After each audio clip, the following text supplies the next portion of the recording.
Hello everyone, welcome back to my channel Suji foods and blogs. ఈరోజు మన video ఏంటంటే అందరికీ బాగా ఉపయోగపడే ఒక కిచెన్ టిప్ను అయితే మీకు చూపించబోతున్నానండి. జనరల్గా మనము ఏదైనా డీప్ ఫ్రై ఐటమ్స్ చేసుకున్నప్పుడు ఆయిల్ అయితే ఇలా అంతా బ్లాక్గా అయిపోతుంది కదండి.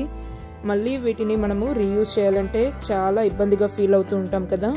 బట్ ఈ ఆయిల్ని అయితే మనము ఎలా క్లీన్ చేసుకోవాలి అనేది మీకు ఈ టిప్ అయితే నేను మీకు చూపించబోతున్నాను.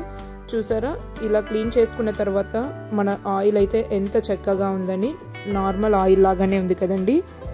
ముందుగా ఇలా ఈ నల్లగా ఉన్న పార్ట్ని అయితే మనము రిమూవ్ చేసుకోవటానికి స్టవ్ మీద ఈ ప్యాన్ని పెట్టుకొని ఆయిల్ని అయితే బాగా వేడి చేసుకోవాలండి. ఇవి హీట్ అయ్యేలోపు మనము ఇలా ఒక బౌల్ తీసుకొని ఇందులో ఒక 2 టేబుల్ స్పూన్స్ దాకా కార్న్ఫ్లోర్ తీసుకోవాలండి. ఇందులో కొద్దిగా వాటర్ వేసుకొని ఎక్కడ ఉండలనేది లేకుండా చక్కగా మిక్స్ చేసుకోవాలన్నమాట. మీరు మీ ఆయిల్ క్వాంటిటీని తగ్గట్టుగా మీరు ఇక్కడ కార్న్ఫ్లోర్ని అయితే మిక్స్ చేసుకోవాలండి. ఈ కార్న్ఫ్లోర్ని మిక్స్ చేసుకున్న తర్వాత మనకు ఆయిల్ కూడా బాగా హీట్ అయింది చూడండి. ఇప్పుడు ఇందులో మనము ఈ కార్న్ఫ్లోర్ వాటర్ని స్లోగా యాడ్ చేసేసుకోవాలి. ఇలా అంతా మనకు నురగొస్తూ ఉంటుందండి. 1 నిమిషం పాటు అలా వదిలేసేయమంటే ఈ నల్లగా ఉన్నవంతా ఈ కార్న్ఫ్లోర్ మిక్స్చర్కి అయితే మనకు వచ్చేస్తుంది. చూసారా ఎంత చక్కగా మన బ్లాక్ పార్ట్ అంతా రిమూవ్ అయిపోతుంది. అంటే మొత్తం ఈ కార్న్ఫ్లోర్ మిక్స్కి అయితే అంటుకునేస్తుందండి. చాలామందికి ఈ టిప్ తెలిసే ఉంటుందండి. బట్ తెలియని వాళ్ళ కోసం, ఇంకా బిగినర్స్ కోసం అయితే ఈ టిప్ని అయితే నేను మీకు షేర్ చేస్తున్నాను. ఇలా కలుపుతూ ఉన్నామంటే మనకు ఆయిల్లో ఉన్న బ్లాక్ పార్ట్ అంతా వీటికి అంటుకుంటుందండి. చూస్తుంటే మీకే అర్థమవుతుంది కదా. చూసారా ఎంత చక్కగా వచ్చేస్తుందని. మనము చాలా ప్రాసెస్లో ఈ ఆయిల్ని అయితే క్లీన్ చేసుకోవటానికి ట్రై చేస్తుంటాం కదండి. బట్ ఇలా చేసుకున్నామంటే చాలా ఈజీగా రిమూవ్ చేసేసుకొని ఆయిల్ని కూడా మనము చక్కగా యూస్ చేసుకోవచ్చండి.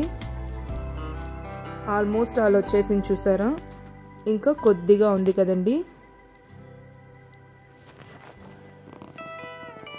ఇప్పుడు వీటిని తీసేసుకోవాలండి మనము. మళ్ళీ మనకు కొంచెం బ్లాక్గా ఉంది కాబట్టి నేను ఇంకొక టైం కూడా కార్న్ఫ్లోర్ వాటర్ని అయితే వేసుకుంటున్నాను. మీరు ఇలా 1 టైం చేసేసుకొని తర్వాత ఫిల్టర్ చేసుకున్నా కూడా ఆల్మోస్ట్ ఆల్ మనకు క్లీన్ అయిపోతుందండి.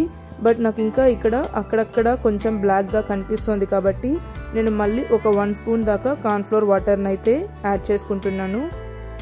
1 స్పూన్ కార్న్ఫ్లోర్లో వాటర్ వేసి మిక్స్ చేసుకొని మళ్ళీ వేసుకున్నాను. ఫస్ట్ ఇలా నురగొస్తుంది కదండి, 1 నిమిషం పాటు అలా వదిలేసి తర్వాత కలిపామంటే ఎంత చక్కగా ఈ కార్న్ఫ్లోర్కి అయితే మనకు వచ్చేస్తుంది.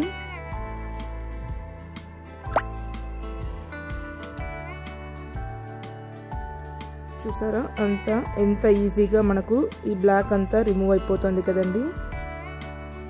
ఇలా చేసుకోవటం వల్ల చాలా ఈజీగా మనము ఈ ఆయిల్ని అయితే క్లీన్ చేసేసుకొని హ్యాపీగా యూస్ చేసుకోవచ్చండి వంటల్లోకి.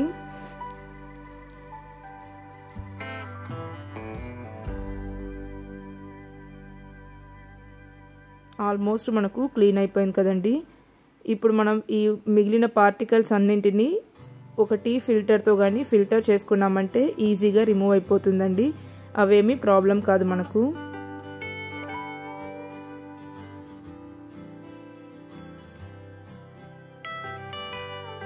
చూసారా ఎంత చక్కగా క్లీన్ అయిపోయిందని. చూస్తుంటే మీకే అర్థమవుతోందండి. ఫస్ట్ అయితే మనకు ఎంత బ్లాక్గా ఉంది కదండి ఆయిల్ అయితే, ఇప్పుడు చాలా చక్కగా కొత్త ఆయిల్ లాగా క్లీన్ అయిపోయింది కదండి. ఇప్పుడు వీటన్నింటినీ మనము ఇలా వీలైనంత వరకు ఇలా తీసి క్లీన్ చేసుకోవచ్చు. ఇంకా అక్కడక్కడ ఉండే చిన్న పార్టికల్స్ని అయితే ఇలా ఒక టీ ఫిల్టర్తో అయితే ఫిల్టర్ చేసుకున్నామంటే చక్కగా రిమూవ్ అయిపోతుందండి. చూసారా మొత్తం డస్ట్ పార్టికల్స్ అంతా వచ్చేసి ఆయిల్ అయితే క్లీన్గా ఉంది కదండి. సో తప్పకుండా ఈ టిప్ని అయితే మీరు కూడా ఫాలో అవ్వండి. ఫాలో అయిన తర్వాత రిజల్ట్స్ అయితే మీరే చూస్తారు. సో ఈ టిప్ కనుక మీకు నచ్చినట్లయితే లైక్ చేయండి. ఇంకా ఫ్రెండ్స్ అండ్ ఫ్యామిలీతో కూడా షేర్ చేసుకోండి. అందరికీ చాలా బాగా హెల్ప్ అవుతుంది. వీడియో కనుక నచ్చినట్లయితే లైక్ చేయండి, షేర్ చేయండి. అలానే ఛానల్ అయితే సబ్స్క్రైబ్ చేసుకోండి. Thank you for watching.